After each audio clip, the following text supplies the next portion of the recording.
Before we begin, imagine this. A girl, not yet 16, standing on a balcony of stone, gazing at lands that stretch farther than the eye can see. A girl who would rule more than most kings of her time. A girl history would come to call Eleanor of Aquitaine. If you love stories of power, courage, and the women who shaped history from the shadows, then don't forget to like, share, and subscribe, because what you're about to hear is not a legend. It is the truth behind one of the most extraordinary lives ever lived. In the 12th century, there was no corner of Europe as golden as Aquitaine. It was a realm of wine, song, and sunlight, a land of troubadours, scholars, and wandering knights. While northern France fought and prayed, the south sang. Its people loved beauty as much as they feared God. And nowhere was that beauty more visible than in the young duchess who would inherit it all. Eleanor was born around 1122 in the great city of Poitiers, under the banners of the House of Poitou. Her father, William X, Duke of Aquitaine, was one of the most powerful men in Christendom, charming, cultured, and defiant toward the church. From him, she learned the rhythm of leadership, the weight of words, the subtle art of charm, and the necessity of never showing fear. From her mother, she learned grace, silence, and the delicate balance between power and perception. But childhood, for the children of rulers, is rarely a season of innocence. At 12, Eleanor could already read Latin, compose poetry, and debate theology. While other girls learned embroidery, she studied politics, listening to her father receive envoys from Paris, Aragon, and Rome. Even then, she understood. Power was not given. It was taken quietly, with intelligence. In 1137, tragedy came cloaked in the heat of a southern summer. Her father fell ill while on pilgrimage to Santiago de Compostela. On his deathbed, he made a decision that would alter the fate of Europe. Ehad no son. And so, he left his vast duchy and the destiny of millions to a girl of 15. Eleanor of Aquitaine became the sole heir to lands stretching from the Loire to the Pyrenees. She was now, on parchment and seal, one of the greatest rulers in Europe. But her father knew the danger this would bring. He sent word to King Louis VI of France, asking him to protect his daughter, not realizing that protection, in royal France, was another word for possession. When William died, messengers galloped north with the news. Louis VI's reaction was immediate. He saw an opportunity, a union that could make France whole, that could fold the wealth of the South into the hands of Paris. Within weeks, the king's son, Prince Louis, was dispatched to Poitiers. He was 17, shy, raised among monks, a boy of prayer, not power. But he was to marry the most sought-after heiress in Christendom. The wedding of Eleanor and Louis in the Cathedral of Bordeaux was a spectacle of light and silk. Priests chanted in Latin as sunlight poured through stained glass, gilding her hair like fire. The people of Aquitaine cheered for their duchess, radiant, intelligent, fearless. Yet even amid the hymns and celebration, a quiet tension coiled beneath the marble arches. Louis came from a world of restraint, Eleanor from one of exuberance. She was laughter and debate, poetry and dance. He was silence and obedience. As the vows were spoken, perhaps she already felt the weight of what she was giving up. Her lands would become the property of France.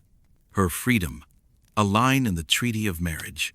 Still, she stood tall, proud as the banners that fluttered above her head. No one watching that day could have guessed how far her spirit would carry her or how many thrones it would break. The royal procession to Paris marked her first taste of captivity, disguised as grandeur. The northern courtiers whispered behind jeweled sleeves. They found her accent strange, her manners bold, her laughter too free for a queen. They called her La Femme du Diable du Sud, the devil's woman from the south. She smiled at their words, but inside, something hardened. Paris was colder, darker, narrower than the wide courtyards of Aquitaine. The songs of troubadours were replaced by the chanting of monks, the scent of vineyards by the chill of incense. Here, piety was power, and joy was suspect. Her husband spent his days in prayer, his nights in contemplation. Eleanor, whose mind was made for politics and poetry, was left to wander marble halls that echoed like tombs. In Aquitaine, she had ruled. In Paris, she obeyed. The court expected her to be humble, silent, saintly, but humility was not a virtue she admired. She had inherited a kingdom and lost her freedom. She began to see the truth that would define her life. A crown could be a cage. And for the first time, the young Duchess of Aquitaine understood what her father had never told her, that being born powerful and being allowed to rule were not the same thing. In a world ruled by men who feared clever women, her greatest strength would become her greatest danger. But somewhere deep within her, beneath the layers of silk and obedience, a new resolve began to take shape. If the world would not let her reign as queen, then she would learn to rule as something far more dangerous herself. History remembers kings for what they conquered. It remembers Eleanor for what she refused to surrender. Paris did not welcome her. It studied her like a strange bird that had flown too far north. The courtiers whispered of her gowns that glittered too brightly, her laughter that lingered too long, her words that came too quick. To them, she was not a queen. She was a storm, beautiful, unpredictable, and dangerous. Louis VII, now King of France, adored her at first. He saw in her something holy, radiant, a sign that God had blessed his reign. But Louis was raised for the church, not for kingship. Before his elder brother's death, he had been destined for the priesthood. His faith was pure, his rule uncertain. And Eleanor, clever, ambitious, and alive, was a mirror that frightened him. At night, he prayed in candlelight, seeking divine guidance for even the smallest decisions. Eleanor, meanwhile, advised on matters of alliance, trade, and justice, things Louis found worldly, perhaps sinful. Where he sought salvation, she sought understanding. She had grown up in the courts of Aquitaine, where scholars debated love and logic in the same breath, where women could host councils and poets could challenge kings. Here, in the austere world of Paris, such ideas were heresy. She began to realize that the North was not simply colder in climate, it was colder in soul. The courtiers around her measured virtue in silence, holiness in obedience. Eleanor had neither. She was born of sunlight, and sunlight does not kneel. The chronicles tell of how she once dared to speak in council, suggesting that France should strengthen its ties to Aquitaine rather than pursue endless disputes with the English. The lords were scandalized. A queen offering counsel was an offense to the natural order. Louis said nothing, but his silence was sharp. From that day, her words were no longer heard in court, only noted, feared, and later recorded. Still, she did not retreat into quiet despair. She watched. She learned. She began to master a subtler kind of power, the kind that moves unseen through conversation, favor, and charm. If the court would not let her lead, she would make it follow without realizing. In her private chambers, she gathered poets, philosophers, and foreign envoys. They spoke of love and justice, of kingdoms ruled not by swords but by words. Eleanor listened, questioned, provoked. It was in these quiet circles that she began shaping the ideas that would later define her reign in Poitiers, the birth of courtly love, the blending of intellect and emotion that would ripple across Europe. But even brilliance can be isolation.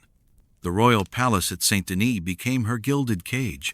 Louis visited her rarely, and when he did, his affection felt like penance. He loved God more than he could ever love her, and in that imbalance, their marriage began to hollow. The only moments of freedom she found were during her journeys south, when the court traveled through her native lands. There, among vineyards and troubadours, the people cheered her name, not as Queen of France, but as Duchess of Aquitaine. They sang songs of her beauty and wit, songs forbidden in the northern court.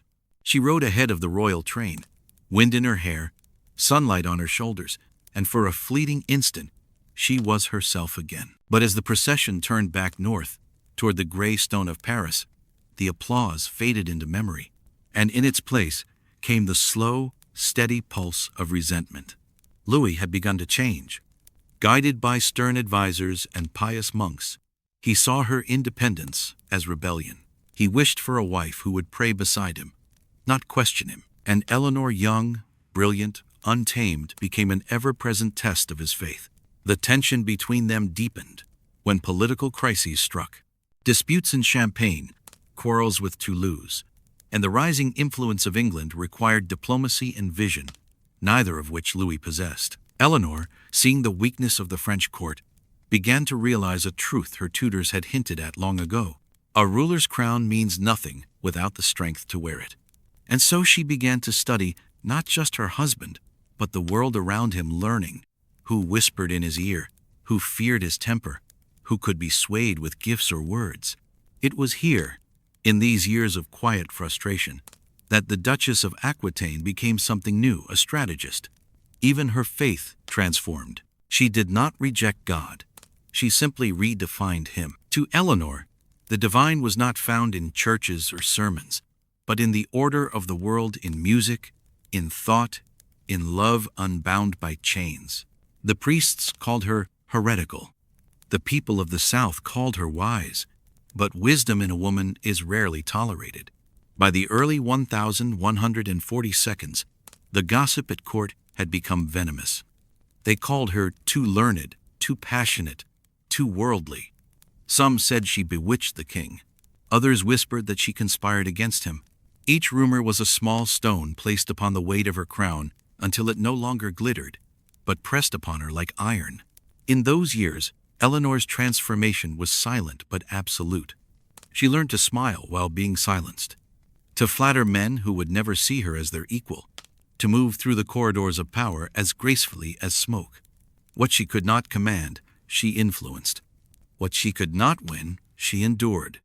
It was endurance that made her dangerous, not defiance, because in that silence she stored strength. And when the chance came to reclaim her voice, she would unleash it with the force of a lifetime.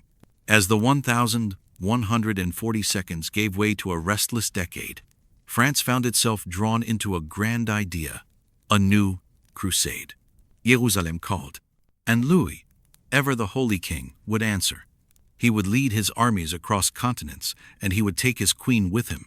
For the first time in years, Eleanor felt the stir of something that resembled hope. The world beyond France beckoned, wild, vast, dangerous, alive. She imagined the journey as liberation, not pilgrimage. She would ride beside her king, not behind him. She could not yet know that this road, the road to the Holy Land, would become the path that unmade her marriage, her innocence, and her faith in kingship itself. She had worn the crown long enough to learn its secret. It could bless, it could curse, but it never truly belonged to her. Paris was a kingdom of stone and shadow. From the moment Eleanor arrived, the warmth of Aquitaine seemed to drain from her skin. Gone were the gold vineyards and open skies. Here, the air itself felt colder, thick with incense, and heavy with the prayers of men who believed sin could be suffocated. The Queen of France walked through halls so silent that her footsteps seemed an intrusion. She had once ruled a land of laughter and music. Now she was surrounded by monks and ministers who spoke in whispers and judged in silence. They called her pious Eleanor in public, but behind closed doors, they called her dangerous. Louis VII loved her, in his own frightened way. He saw in her the living embodiment of everything he was told to renounce: passion, wit, will. Where she burned, he prayed. Where she reached for life, he sought redemption. Their union was not a marriage. It was an argument between flesh and spirit. Louis had inherited the French crown not by right of readiness, but by accident of fate. His elder brother's sudden death had turned a monk into a monarch. He carried his crown like a burden, his conscience like a wound. To him, kingship was a path to salvation, not power. To Eleanor, that made him unfit to wear it. In their first years together, the differences were merely shadows between them. He adored her beauty, her grace, her youthful confidence. But as seasons passed, admiration turned to unease. She questioned his decisions, challenged his advisors, spoke of alliances beyond his comprehension. He mistook her insight for arrogance, her clarity for rebellion. At council meetings, she listened to men debate taxes and treaties as if discussing weather, their ignorance parading as wisdom. When she spoke, the chamber stilled not out of respect, but out of fear. Her words carried conviction, and conviction was dangerous in a woman. Louis's ministers soon warned him, "The queen thinks like a man, and men will not follow where women lead." so he stopped asking for her counsel. And she, understanding far more than he realized, stopped offering it. But silence does not mean surrender. Eleanor began to weave her influence in subtler ways, through kindness, through charm, through the quiet art of being underestimated. She befriended the wives of noblemen, shared gifts with their children, remembered their names, their loyalties. At banquets, she seated enemies beside each other and watched them soften under her smile. She was no longer a ruler in title, but she remained one in practice. Still, every victory came with a cost. Louis' affection cooled. He withdrew into prayer, fasting, and the confessional. At times, he treated her not as wife, but as temptation. She began to sense that his faith was less in God and more in guilt. And guilt, she learned, was the cruelest form of pride. In 1144, the royal court traveled to Saint-Denis, where the king's builders were crafting a new kind of church, vast, radiant, filled with light. It was meant to reflect heaven itself. As Eleanor watched the stained glass rise toward the sky, she wondered whether holiness could ever be built by hands so fearful of the earth. Louis called it a triumph of piety. Eleanor saw it as a monument to control a structure meant to contain beauty, just as the court had tried to contain her. Later that winter, she miscarried their second child. Louis mourned in prayer, blaming himself for his sins. Eleanor mourned in silence, blaming the walls that had turned her joy into duty. By the late 1142, their marriage had become a performance. Two actors, playing parts the audience no longer believed. They shared a table, but not a heart. He found solace in monks. She found it in poetry. They moved through their days like ghosts, haunting the same body of power. And yet, beyond the royal palace, the world shifted restlessly. Rumors of unrest in the Holy Land reached France. The Second Crusade was being preached across Europe, a new call to faith, to arms, to glory. Louis, ever yearning for divine approval, saw it as a chance for redemption. He vowed to lead the army himself. And when he announced his plan, Eleanor made a decision that shocked the court. She would go too. The bishops objected, scandalized by the thought of a woman, a queen, traveling with crusaders. But Eleanor was not a woman who asked permission. She declared that as Duchess of Aquitaine, she had vassals and knights bound to her service, and she would lead them, as her ancestors had led men before. Her words silenced even the clergy. The Pope himself could not forbid her. Louis interpreted her determination as devotion. But Eleanor knew better. The crusade was not salvation. It was escape. It was a road out of Paris, out of a marriage that had turned to stone. For the first time in years, she felt something stir within her. Not hope, not yet, but movement. And movement, for Eleanor, was life. As the court prepared for departure, she spent her evenings walking the cloisters of the palace, listening to the wind between the arches. The candles flickered along the walls like small rebellions, refusing to die. She thought of her homeland, of the songs of troubadours, of the scent of vineyards after rain. Each memory was a rebellion of its own. Paris might have caged her, but it had also refined her. She had entered the city as a girl of sunlight. She would leave it as a woman of steel. On the morning of their departure, she mounted her horse beside the king. Behind her rode the knights of Aquitaine, proud, defiant, banners snapping in the wind. The courtiers watched from the palace gates, whispering of scandal and prophecy. The queen, who laughed too freely, was going to war. Eleanor turned once to glance at the towers of Paris, fading into the gray distance. For years, those walls had tried to make her small. Now, they looked smaller than she remembered.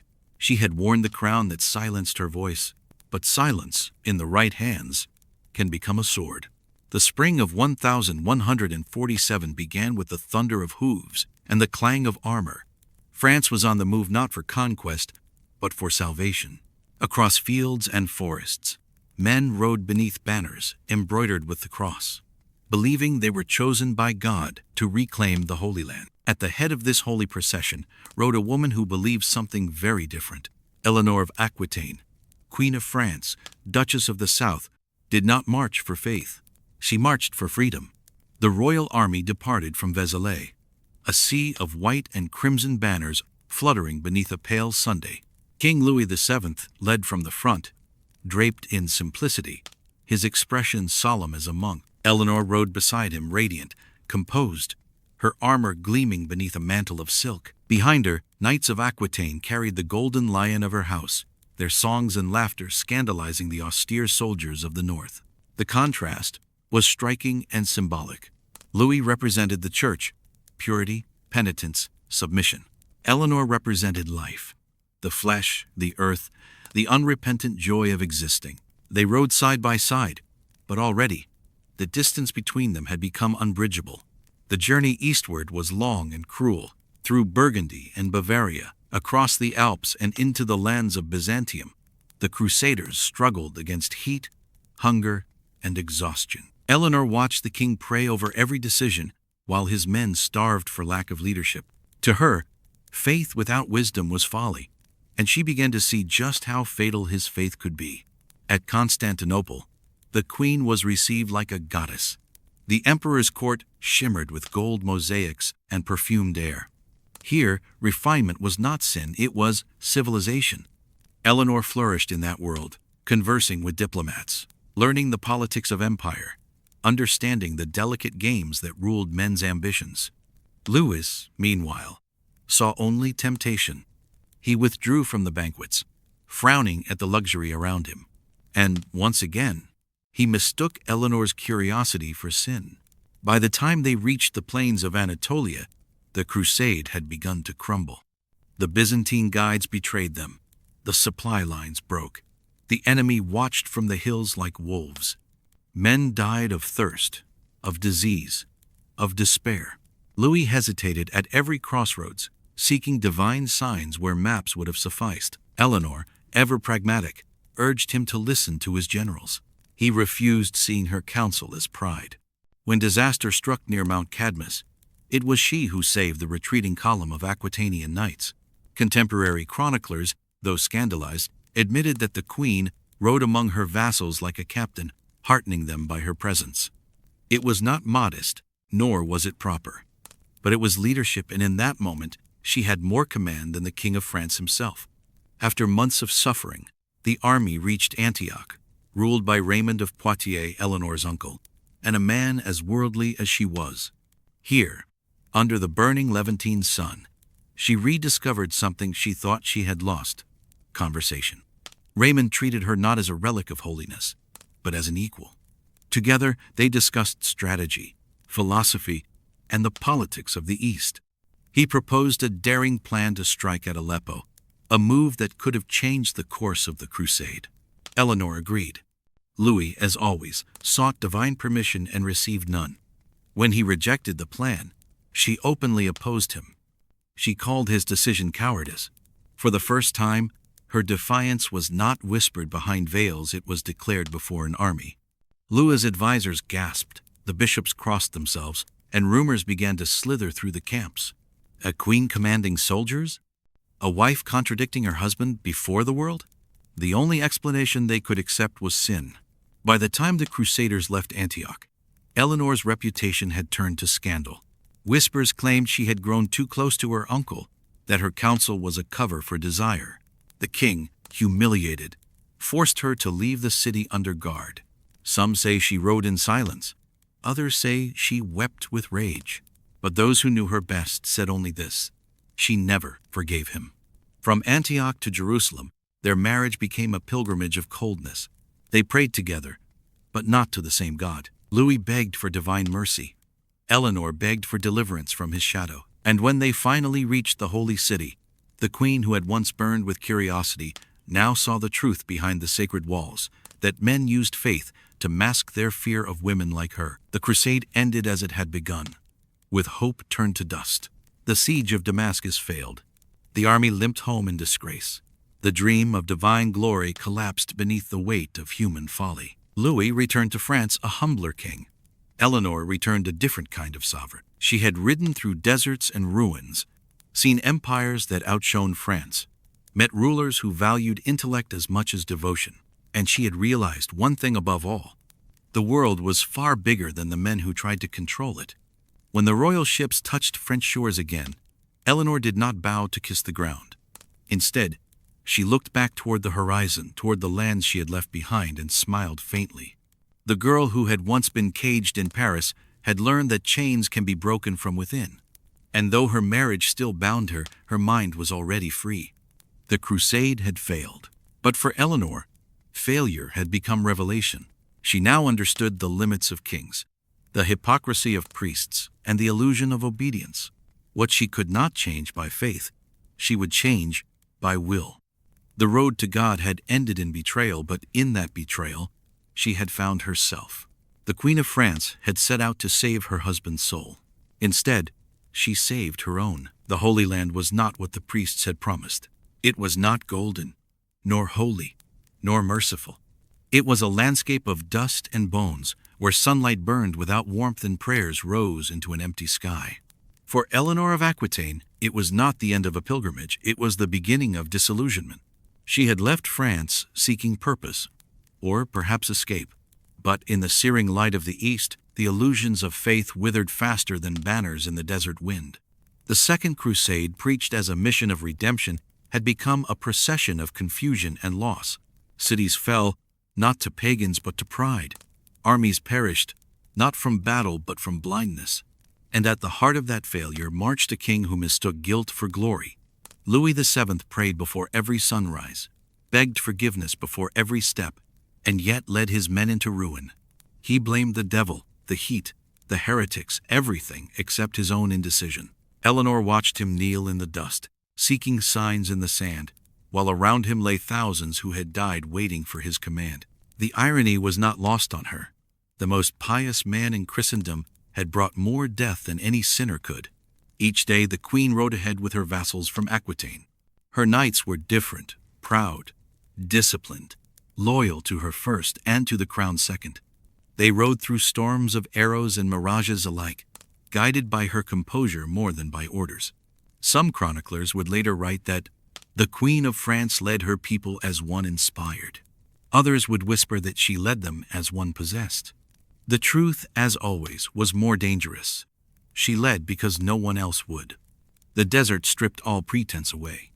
There were no courtiers, no bishops, no courtly masks, only survival. And in survival, Eleanor rediscovered herself. She had entered the crusade as a queen. She endured it as a commander. She learned to read terrain as she once read politics, watching shadows for hidden enemies, counting water skins as carefully as gold. Under the endless sky, she was no longer Louis's consort. She was once again the Duchess of Aquitaine, independent, decisive, alive. But the world was not ready for such a woman. The failure at Damascus became a wound that refused to close. The French army, ill-prepared and ill-led, turned against itself. Men who could not blame the king blamed the queen. They whispered that God had withdrawn his favor because a woman dared to ride beside the cross.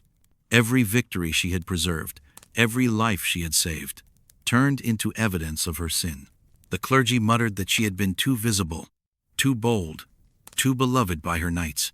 And in the jealous eyes of Paris, her competence became corruption. A woman commanding men was scandal enough. A woman succeeding where men failed was unforgivable. When the crusade limped back to Antioch, the air itself seemed heavy with failure.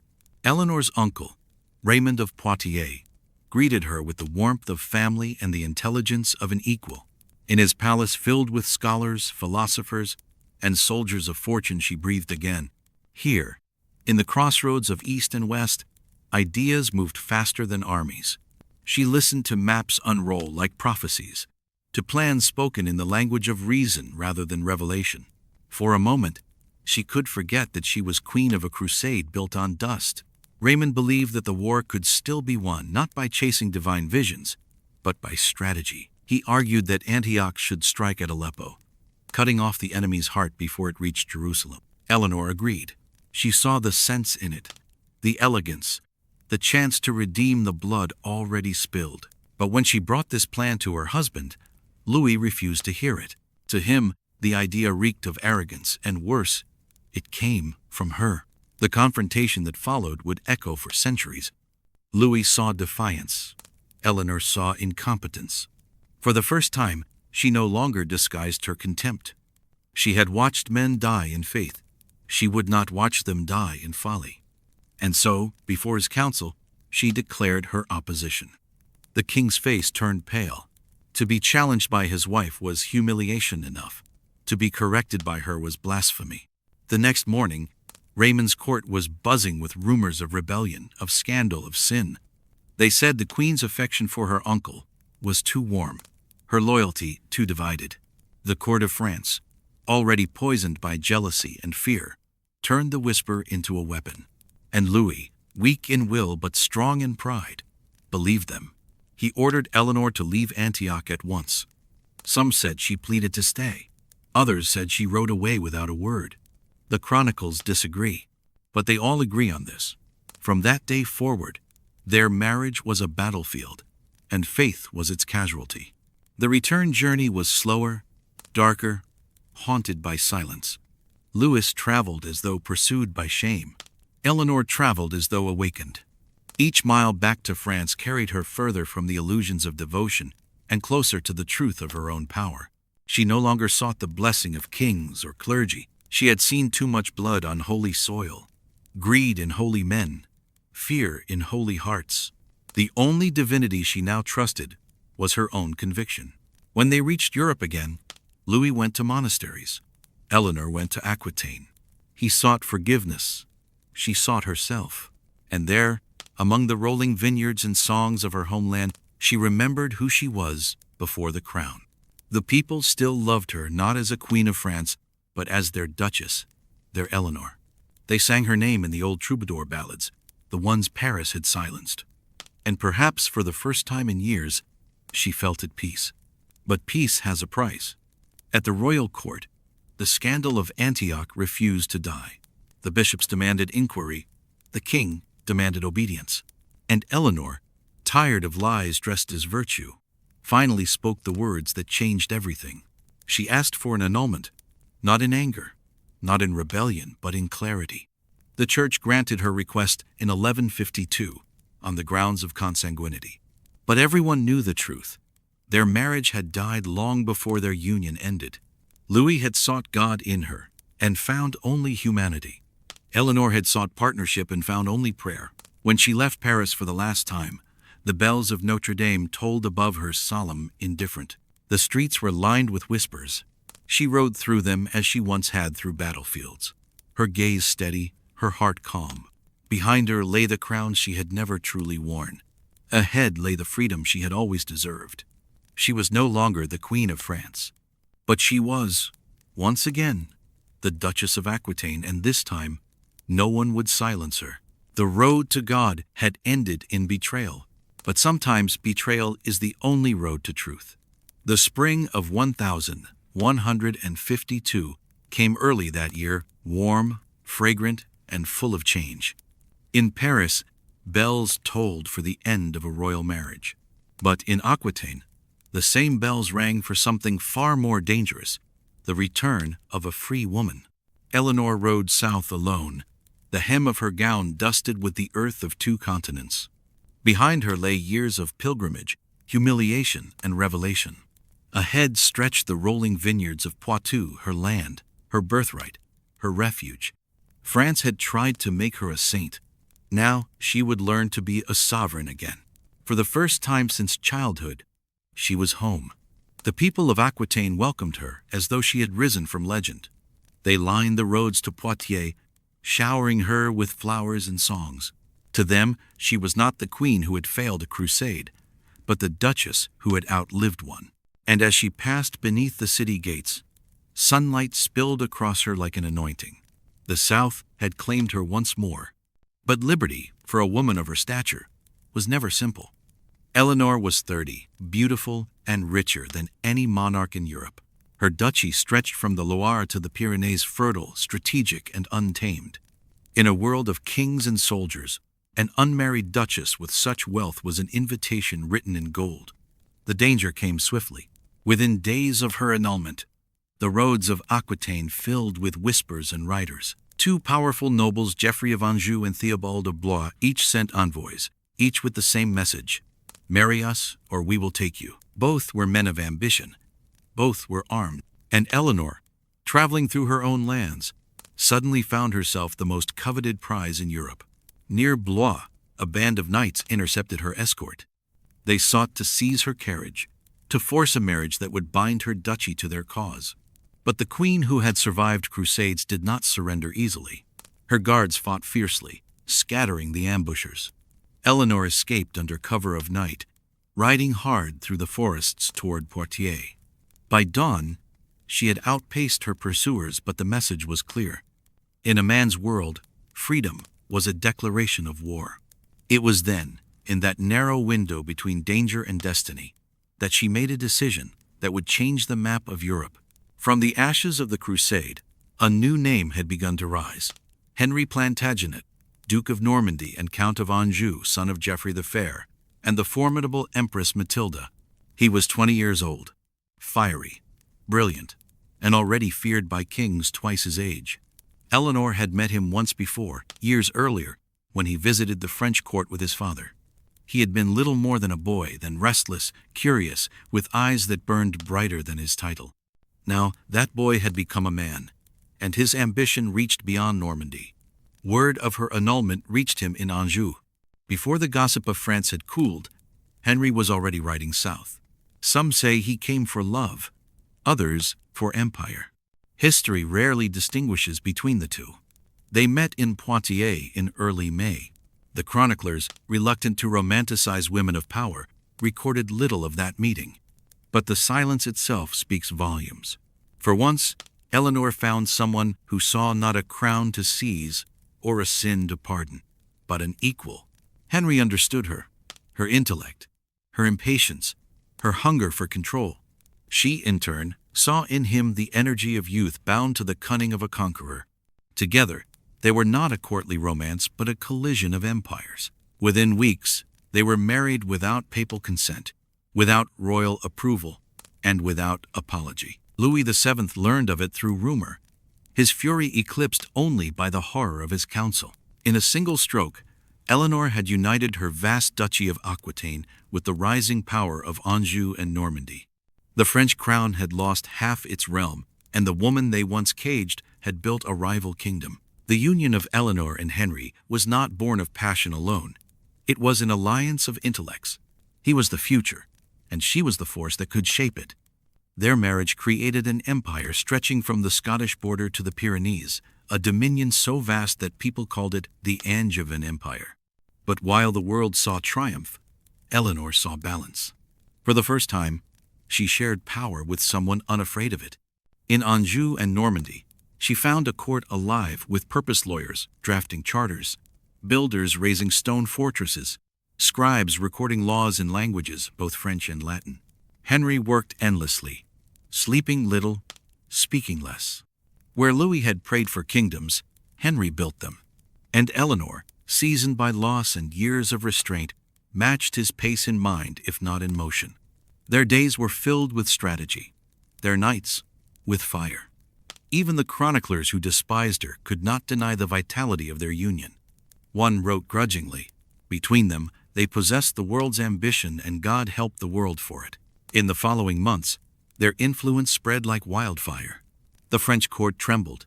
The church hesitated.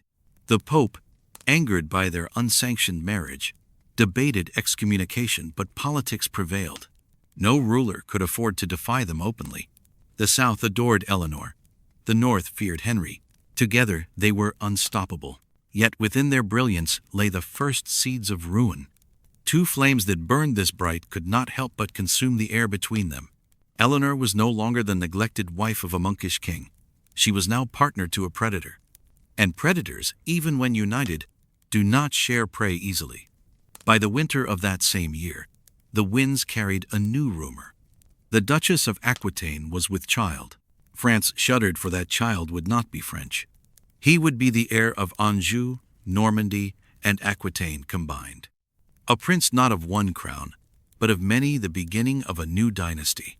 Eleanor, now 31, felt the stir of something she had never known before, destiny fulfilled. She had crossed deserts and dynasties, defied kings and crusades, and at last, the world had bent toward her. But destiny is a double-edged sword, and even queens must bleed to wield it. The years ahead would bring power, sons, war, and heartbreak more than any woman of her century would endure. But for now, in the spring of 1152, as she stood beside her young husband and watched the banners of Anjou rise beside the golden lion of Aquitaine, Eleanor of Aquitaine finally smiled, not as a queen, not as a consort, but as a sovereign who had outlived her own story and begun to write another. She had been the Queen of France. Now she would become the Mother of Kings. England did not yet belong to Henry Plantagenet, but destiny had already begun its slow march north.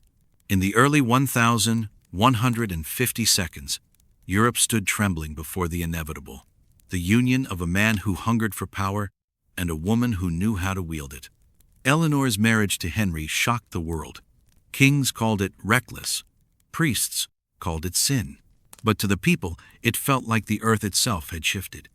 Aquitaine, with its warm sun and restless spirit, had joined hands with the gray, iron lands of Anjou and Normandy. It was a wedding of opposites, fire and stone, intellect and instinct, a union that promised both empire and chaos. Eleanor was 31, Henry barely 20. Yet age had never favored him. He was already a commander of men, his voice sharp as iron, his eyes filled with calculation. When he spoke, soldiers obeyed. When he looked, courtiers lowered their gaze. He rode like a storm, thought like a scholar, and burned with a will that frightened even his allies. To Eleanor, he was everything Louis had not been: decisive, alive, unafraid. Where the King of France sought absolution, Henry sought dominion. And she, the woman who had endured cages and crusades, recognized that hunger as kin to her own. Their first years together were a fever of conquest. Henry campaigned relentlessly, subduing rebellious barons, enforcing law where chaos had reigned. Eleanor ruled Aquitaine in his absence, restoring order to her southern lands. Together they began to weave a realm that stretched wider than any king of France could imagine. From the mist of Normandy to the golden vineyards of Bordeaux, their empire breathed the same rhythm: ambition. But ambition does not unite at tests. The marriage that began in passion soon became a contest of wills. Henry demanded loyalty. Eleanor offered partnership. He saw governance as war. She saw it as art. Their arguments, though private, were legendary in intensity. Yet each confrontation only seemed to sharpen their respect. They were not husband and wife, they were rival sovereigns bound by the same fire. At court, chroniclers wrote of their brilliance with awe and unease. One called them the two suns of Christendom shining, and thus doomed to eclipse each other. They laughed at such warnings then. They believed they could balance love and empire. But empires, like marriages, rarely share crowns. By 1154, the impossible happened. Henry Plantagenet became King Henry II of England, and Eleanor, twice crowned, became its queen. The coronation at Westminster was less ceremony than prophecy. The bells of London rang through the fog, echoing across the Thames, proclaiming a new dynasty. The old line of Norman kings was dead. The age of the Plantagenets had begun. England had not known such energy in generations. Its new king spoke 3 languages, enforced law with ruthless precision, and rode through his kingdom like a whirlwind. He rebuilt what war had broken, punished thieves and lords alike, and demanded taxes that left even bishops trembling. But behind that power stood a woman whose influence was quieter and perhaps more enduring. Eleanor brought the grace and intellect of Aquitaine to the English court. She surrounded herself with poets, philosophers, and troubadours, transforming dull halls into places of music and debate. Under her, culture flourished. The ideals of courtly love, courtesy, reason, and wit spread from her salons across Europe. Where Henry built walls, Eleanor built minds. And in those minds, she planted the idea that a woman's power could be more than ornamental. Their love burned with the intensity of equals. They shared not tenderness, but recognition. He saw in her a mirror of his own ambition. She saw in him the freedom she had fought to claim. Together they conceived 8 children, heirs to a kingdom that spanned half of Europe. Each child was a piece of strategy, as much as of heart. Princes to govern, daughters to marry, alliances to secure. But where politics thrived, affection faltered. Henry was restless too, restless for one queen, one crown, or one life. His appetite for conquest bled into every part of him. He loved fiercely, but briefly, ruled wisely, but harshly. And Eleanor, who had once ruled beside him, found herself watching as his shadow grew longer. She had not escaped a cage to build another. The years in England tested her as no crusade ever had. The court was colder here, bound by custom, thick with suspicion of the southern duchess, who spoke too boldly and smiled too rarely. The English lords distrusted her refinement. The church mistrusted her independence. Even Henry began to draw a line between his throne and hers. She governed her lands from afar, writing letters filled with calculation and restraint. In them, she spoke not as a wife, but as a ruler, firm, intelligent, unbowed. Yet beneath the steel of her words was a growing ache. The passion that had once bound her to Henry had begun to curdle into rivalry. Each success of his reminded her of her own limits. Each decision he made without her deepened the fracture between them. They had conquered kingdoms together but could not conquer the simplest empire of all, marriage. And then came Rosamond Clifford, the rose in the shadows. A young noblewoman, quiet and gentle, everything Eleanor was not. Henry's affection for her was no secret. He built her a hidden bower at Woodstock, a labyrinth of gardens and walls. There he could escape the storms of his queen and the burdens of his crown. To the world, it was a love affair. To Eleanor, it was an insult and a warning. For years, she had been Henry's partner, his equal, his other half. Now, she was the woman he sought to forget. But if Henry thought to diminish her, he misunderstood what kind of fire burned in the heart of Aquitaine. The court whispered of jealousy, of bitterness, but Eleanor did not rage. She planned. She turned her gaze south again, toward Poitiers, her city, her culture, her inheritance. There, she would build something that could outlast even kings, a court of her own. One built not on war, but on words, not on power, but on the idea of power. And so she began to withdraw from London, step by step, quietly, deliberately. Henry saw it as retreat. It was, in truth, preparation. She had shared the throne with a king. Now she would teach the world that queens could rule without one. The roads to Aquitaine were long, dusted with spring wind and the scent of freedom. As Eleanor's entourage rode south, the world seemed to exhale with her. She had left behind the iron courtyards of Westminster and the cold, watchful eyes of a husband who no longer looked at her as an equal. Now she was returning not as a wife or a queen, but as herself the Duchess of Aquitaine, sovereign in her own right. The hills of Poitou rose before her like an embrace. It was here, in these vineyards and stone keeps, that she had once learned to rule, to charm, to command. Every village that greeted her with cheers reminded her that while kings might forget, the people remembered. And they remembered her not as the consort of any man, but as their lady. In Poitiers, Eleanor began to rebuild more than her court. She rebuilt her identity. She transformed her palace into a gathering place for poets, philosophers, and knights. Troubadours sang of love that was both pure and defiant, of women who inspired courage rather than submission. The court of Aquitaine became a living poem, La Cour d'Amour, where conversation was an art and affection a battlefield of wit.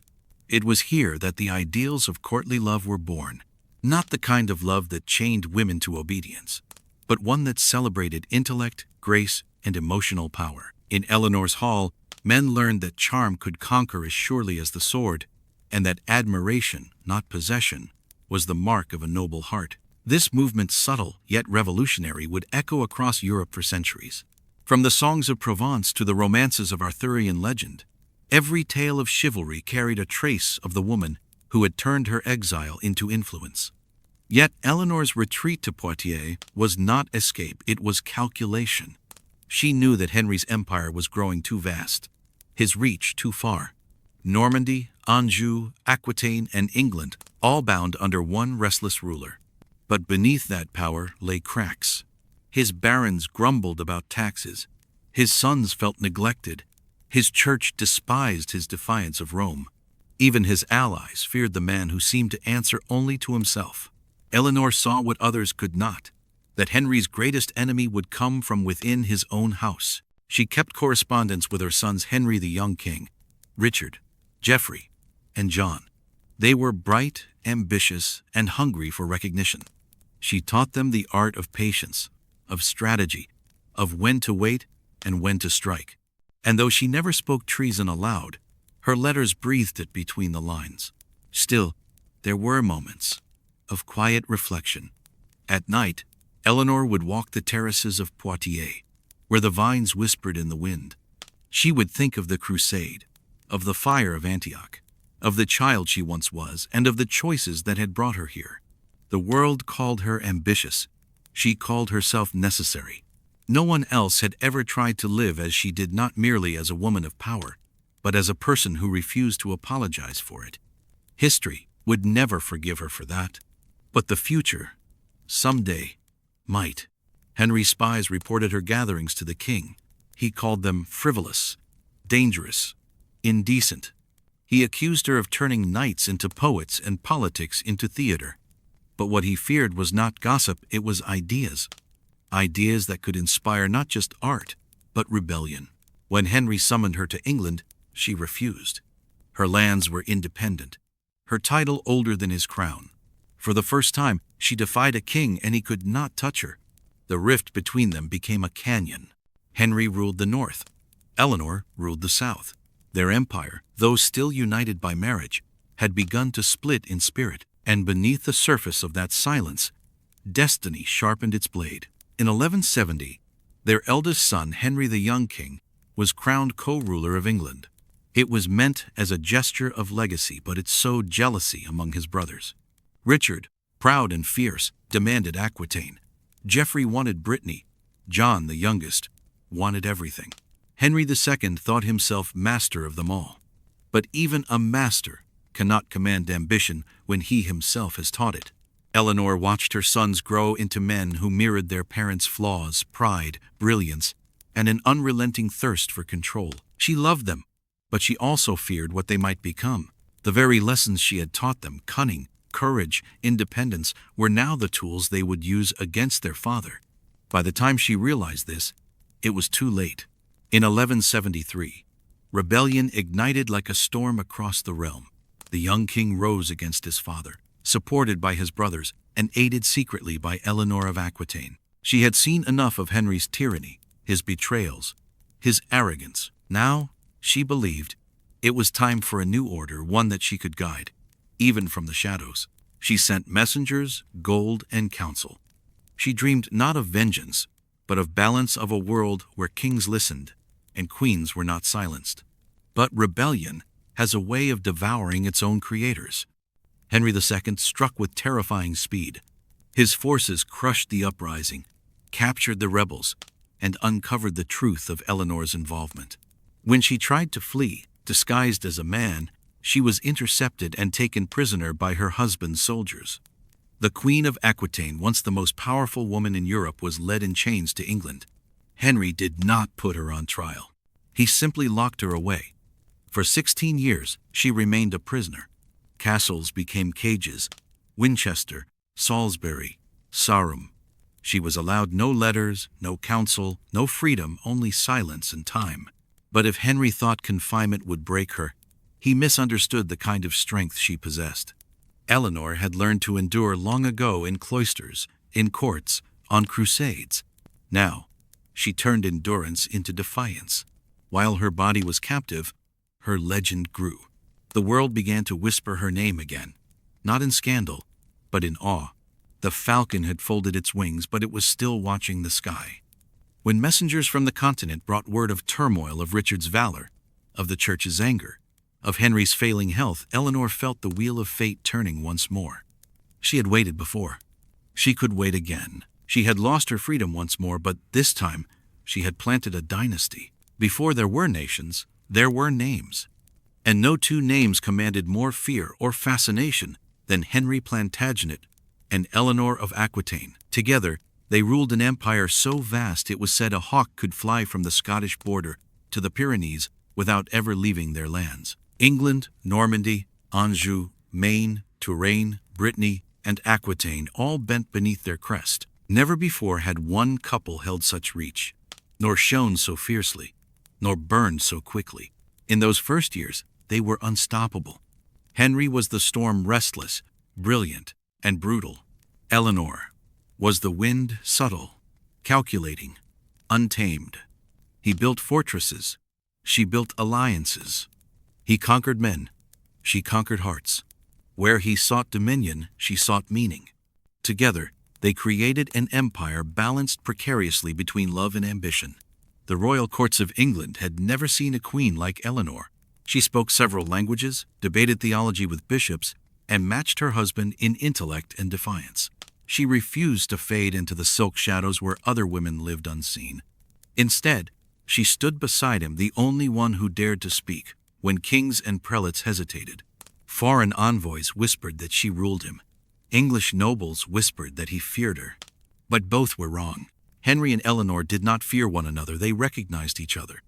In a world of pawns, they were both kings. For a while, that shared fire built a golden age. The Plantagenet Empire thrived. New laws reformed justice. Commerce grew. Castles rose like stars across the English countryside.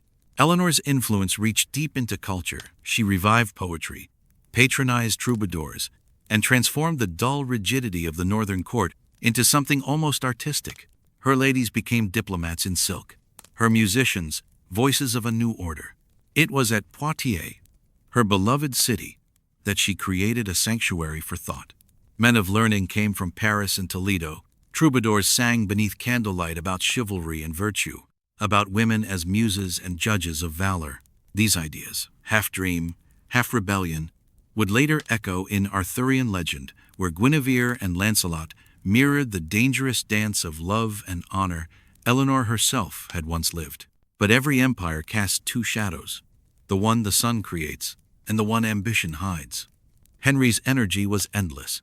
He rose before dawn, rode until night, devoured maps and petitions, and fought wars as if time itself were his enemy. He saw the world as something to be measured, claimed, and ruled. Eleanor saw it differently. For her, power was not in conquest, but in connection, in knowing what men desired, feared, and would die to defend. At first, their differences complemented each other, but as the years deepened, his impatience met her independence, and admiration began to curdle into resentment. The lion grew weary of sharing his hunt. The falcon tired of flying in another's shadow. By the 1,160 cracks began to show. Henry's attention shifted to Rosamond Clifford, a woman of quiet grace who asked for nothing but his presence. In her, he found peace, or at least escape. In Eleanor, he saw a reflection sharp, relentless, unyielding. His courtiers whispered that the queen's fire had turned to frost. Her enemies rejoiced. Her allies fell silent. But Eleanor was no woman to mourn in public. She wore her dignity like armor. While Henry built labyrinths for his mistress, she built a new kind of power, one not rooted in marriage, but in legacy. She began shaping her sons, Henry the young king, Richard, Geoffrey, and John, into princes of a dynasty that could outlast both parents. To the world, she seemed distant. In truth, she was planting the seeds of rebellion and renewal. Henry underestimated her. He always had. He saw her as beautiful, brilliant, difficult, but never dangerous. That blindness would one day undo him. For now, they still played the royal duet. They appeared together at ceremonies, their thrones gleaming side by side. They rode together through Paris and London, smiled for the church and the people. But behind those smiles was silence, the kind that echoes louder than anger. Their marriage had become a theater of peace, masking a war of pride. Eleanor turned once again to Aquitaine, the land that still loved her without condition. There she restored her court of troubadours and poets, perhaps to remind herself of a life before crowns and betrayals. But she also gathered minds, scholars, clerics, even knights loyal more to her than to Henry. Poitiers became more than a court of art. It became a quiet school of power, a nursery for the next generation of rulers. And while Henry tightened his grip on England, she taught her sons that sometimes the hand that opens is stronger than the one that holds. Yet, despite the bitterness, There were moments when the old fire flickered. When they met to discuss treaties or attend their children's marriages, those who saw them said it was like watching two storms collide, violent, magnificent, and alive. They would argue over strategy, interrupt each other, finish each other's sentences. They understood one another too well to ever truly make peace. In those moments, Eleanor wondered if this was love or just the memory of it. For perhaps, she thought, power is the only passion strong enough to survive affection. As the decade waned, their empire gleamed brighter than ever, but its light came from fire. Henry's enemies abroad were defeated, but rebellion simmered at home. His sons felt neglected, his barons overtaxed. Even the church had grown wary of the king who answered to no one. Eleanor could feel the weight of it pressing toward collapse. She had seen it before in Louis, in the Crusade, in every man who thought he could master destiny. History, she knew, always devoured its own architects. She began to wait again. She had mastered that art. And somewhere, deep within her, she felt the falcon stir. The lion had power. The falcon had wings. By the time the 1,170 seconds arrived, the empire Henry and Eleanor had built began to crack under its own brilliance. It was too vast, too heavy, too ruled by pride. No peace could last long between two wills so fierce, one forged in the storms of conquest, the other in the calm precision of control. Henry II was no longer the young king she had once followed across the Channel. He had become something harder, colder, a man who believed himself chosen by destiny and who demanded the same faith from everyone else. But Eleanor had long since stopped believing in destiny. She believed only in choice and the cost that came with it. The years of silence between them had turned to distance. They saw each other less and less. When they did, it was to argue over their sons who would rule what, who was loyal, who was not. Their marriage had become the map of Europe, divided by borders, scarred by ambition, and impossible to redraw. Henry's favorite, his youngest son John, became the spark of resentment. He was clever and charming, and Henry doted on him, giving him lands and privileges that his older brothers envied. Henry the young king, the eldest, felt his crown slipping into irrelevance. He was king in name only, his father keeping all true power to himself. Richard, Duke of Aquitaine, inherited his mother's pride and his father's rage, a dangerous mix that would someday make him legend. And Geoffrey, cunning and quiet, played both sides like a shadow. Eleanor saw what her husband could not, that he was teaching his sons to hate him. At first, she tried to mediate, but Henry dismissed her, accusing her of meddling, of softening the boys. He had forgotten that she too had ruled lands before she ever ruled beside him. Forgotten that a queen without a voice does not become silent, she becomes patient. In the spring of 1173, patience ended. The young king fled to Paris, claiming his father had denied him his rightful rule. The French king, eager to fracture the Plantagenet empire, offered him protection. Richard and Geoffrey joined him soon after. The rebellion spread like wildfire, fanned by noble families who had long suffered under Henry's relentless control. And somewhere behind that uprising, unseen, unspoken, moved Eleanor of Aquitaine. Her letters, written in careful cipher, crossed the sea like whispers. Her gold armed her sons. Her messengers carried words of encouragement disguised as prayers.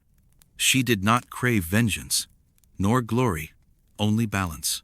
Henry had ruled like a storm for 20 years. Now she would call the thunder. For months, chaos ruled the empire. Castles burned, cities rebelled, alliances crumbled. The young king led armies through Normandy. Richard held Aquitaine in defiance. Geoffrey turned Brittany into a fortress of ambition. And in every rumor, in every council, her name appeared, the mother who had taught her sons to fight. But rebellion, like love, is unpredictable. It burns brightest just before it dies. Henry struck back with the precision of a predator. He bought loyalty with coin, crushed dissent with steel, and moved faster than any expected. His armies scattered the rebels. His agents uncovered the letters that proved Eleanor's involvement. And then, one morning near Poitiers, Her carriage was surrounded on the road. Disguised as a man, wrapped in a cloak, she had tried to escape toward the Pyrenees to find safety among her southern vassals. But the riders who stopped her bowed before they shackled her wrists. The order they carried bore her husband's seal. They took her across the channel in silence. No trial, no public shame, only a single command: keep her safe and unseen. For 16 years, the woman who had once ruled half of Europe lived behind stone walls.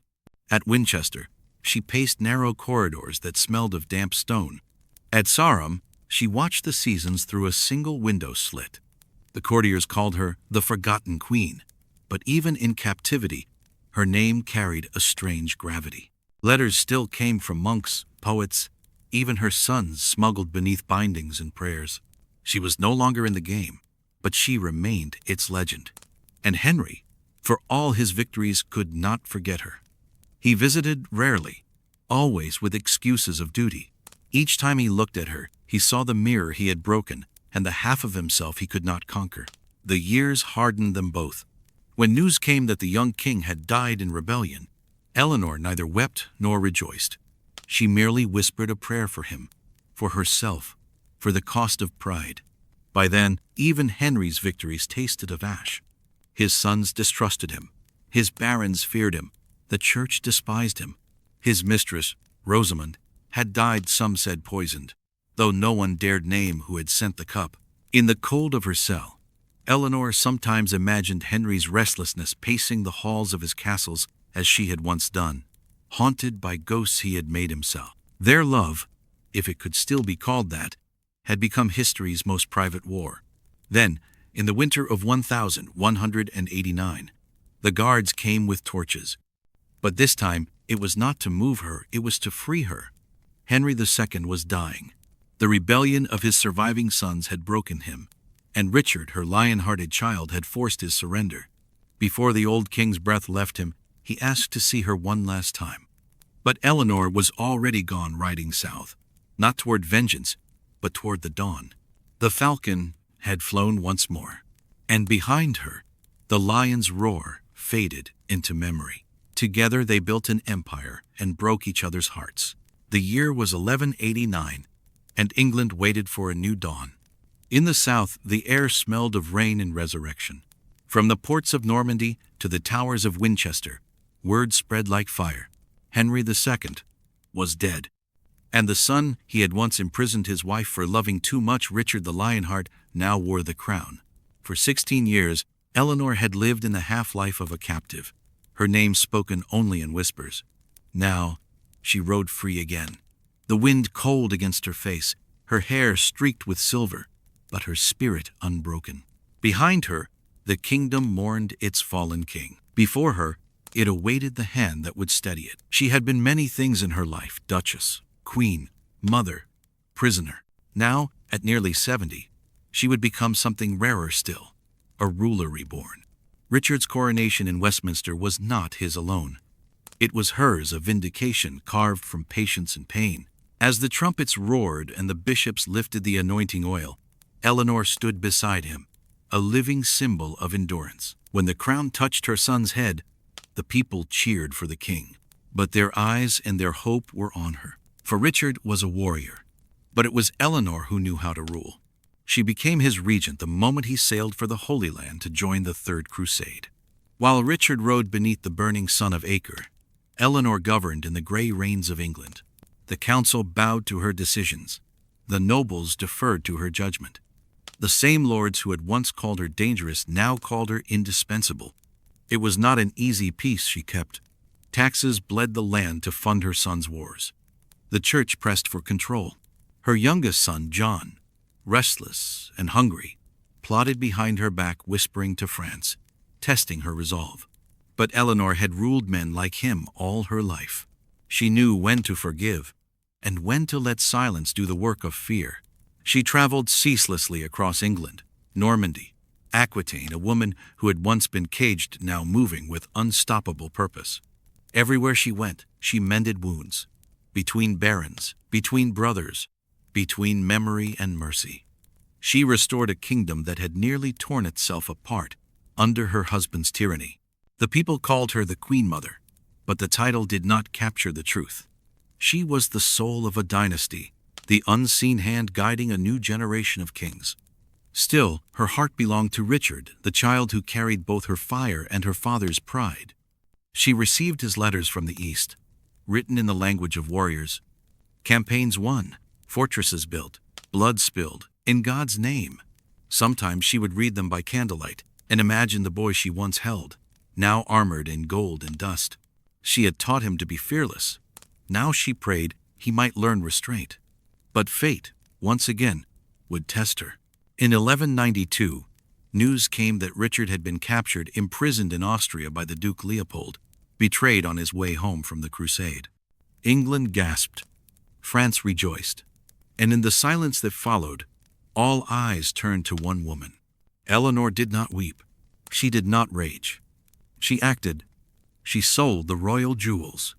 She negotiated with bishops and emperors. She crossed the Channel in the heart of winter, riding for weeks through foreign lands, an old woman whose will shamed younger men. When she arrived at the court of Emperor Henry VI, even he, a ruler known for pride, was struck by her presence. She spoke not as a supplicant, but as a sovereign. And in the end, he agreed to release her son for a ransom the size of a kingdom. Eleanor returned to England to raise it. Gold poured from churches, abbeys, and the pockets of peasants who gave more than they could afford. And when the ships bearing Richard finally reached the white cliffs of Dover, it was not the king they hailed first. It was the mother who had brought him home. For a brief golden moment, England rejoiced. The old queen and the Lion King, mother and son, stood together, their bond tempered by fire and distance. Eleanor watched him take the throne once more, his armor gleaming like dawn on steel. But even as he ruled, she saw the shadow gathering behind him, the restless, envious figure of John, her youngest. The same blood that made Richard bold made John cunning. And she, more than anyone, knew that family could be a nation's greatest curse. Richard's reign burned bright, but short. War consumed him, and in 1199 at the siege of Challis, an arrow struck him down. He died in his mother's arms, the same arms that had once lifted him as a child, now trembling beneath the weight of prophecy fulfilled. He had lived as a legend. She would live on to guard his memory. She had ruled men all her life now. She ruled history. The bells of Chalus tolled like thunder over the hills of Limousin. The crusader who had once roared across continents now lay silent. Richard the Lionheart, her son, her heir, her mirror, was gone. They said his last words were of her, that he died with peace, knowing his mother would endure even as he did not. But when the news reached Eleanor, the weight of it bent her like an old tree in winter. For the first time in her long life, she was truly alone. She had buried her husband, her rivals, and most of her children. Now, the last great light of her lineage had faded. Yet even in grief, she understood, the world would not pause for mourning. It never had. And so, the queen who had survived every storm rose once more to meet the next. The new king was John, her youngest, clever and mercurial, the one they called Lackland, for he had inherited no dominion of his own. Eleanor had spent decades trying to shape him into something better than ambition. But ambition was all he had learned. Still, she accepted what the times demanded. She supported his claim against Arthur of Brittany, the son of her late Geoffrey, because she knew, as all rulers do, that peace is sometimes the art of choosing the lesser disaster. At nearly 80, she returned to the roads of France once more.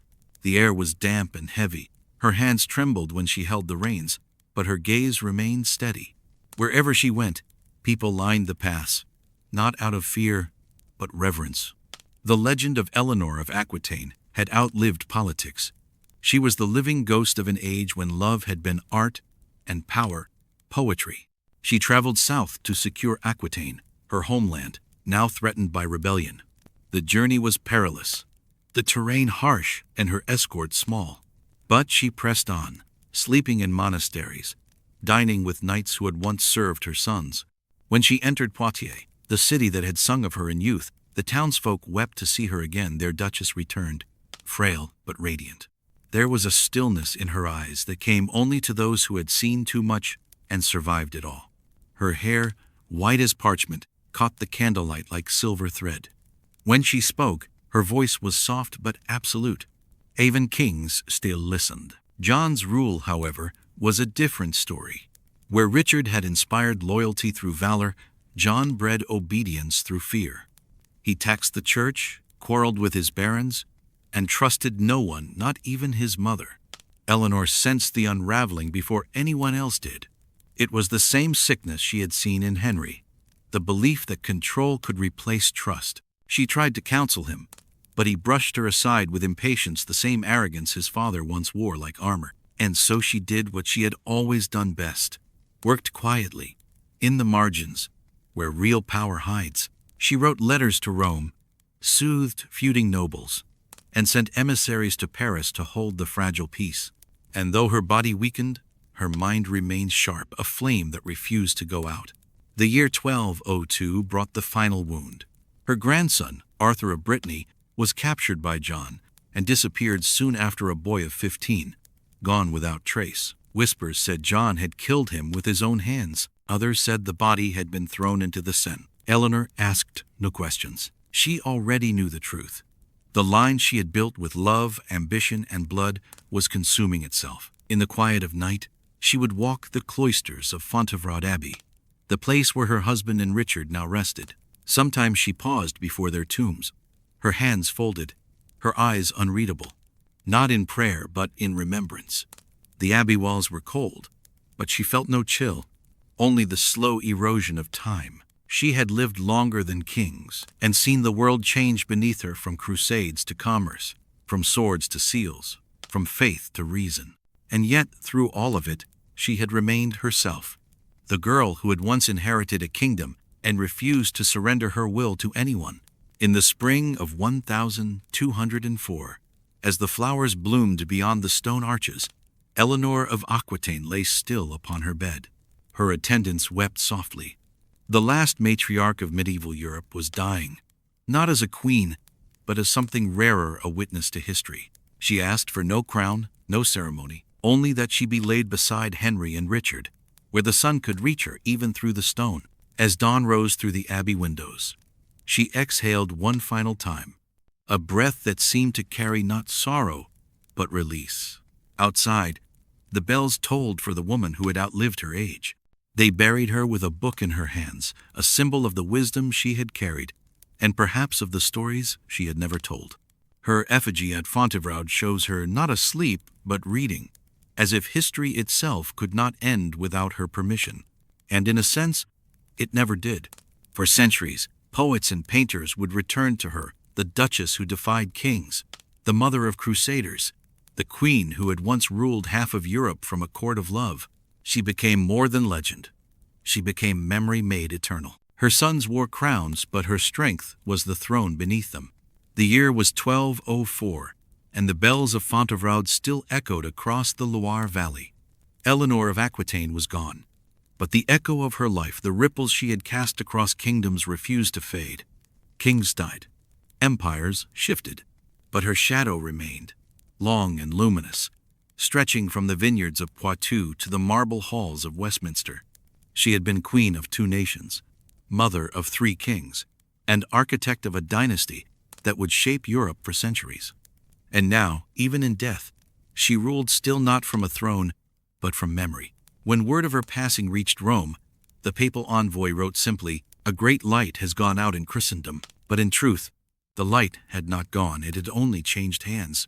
The sons she had raised, the courts she had built, the ideals she had sown, all lived on, woven into the fabric of medieval Europe. King John, her last surviving son, sat upon the throne of England. He was not his brother's equal in valor, nor his mother's in vision, but even his failings were shaped by her legacy. The same pride, the same fire, the same refusal to bend, they were all fragments of Eleanor herself, scattered among the men who ruled after her. In England, her name was spoken with reverence and fear. The people remembered her as the queen who had defied 2 kings and delivered another from captivity. To the French, she was the duchess who had turned Aquitaine into the heart of culture and song. To the church, she was both sinner and saint, a woman too wise for obedience, too faithful to be dismissed. The troubadours of Provence sang of her court long after she died. They called her Aliénor la Grande, Eleanor the Great. In their verses, she was forever young, presiding over the courts of love where knights and ladies spoke in riddles of devotion and honor. Her legend became a tapestry of memory and myth, stitched by every poet who needed a muse. Even as the centuries turned, her shadow lingered over every woman who dared to speak her mind in a world ruled by men. But the blood of Eleanor carried on in power, not poetry. From her line came Richard the Lionheart, John Lackland, and from John's line, the kings who would sign and break the Magna Carta, who would clash with popes, conquer Ireland, and lose France. Every triumph, every failure of the Plantagenets bore her mark, a reflection of the ambition she had set loose in her sons. It was said that she had raised kings but mothered storms. Perhaps she had, but even storms bring renewal, because after the thunder fades, the earth remembers the rain. In Aquitaine, her tomb became a shrine. Pilgrims came not to pray for her soul, but to feel the gravity of her life, to touch the stone figure of the queen who reads, as if time itself still waits for her to finish the page. Scholars studied her letters, her decrees, her treaties. Each revealed a mind that thought not as a queen, but as a strategist centuries ahead of her world.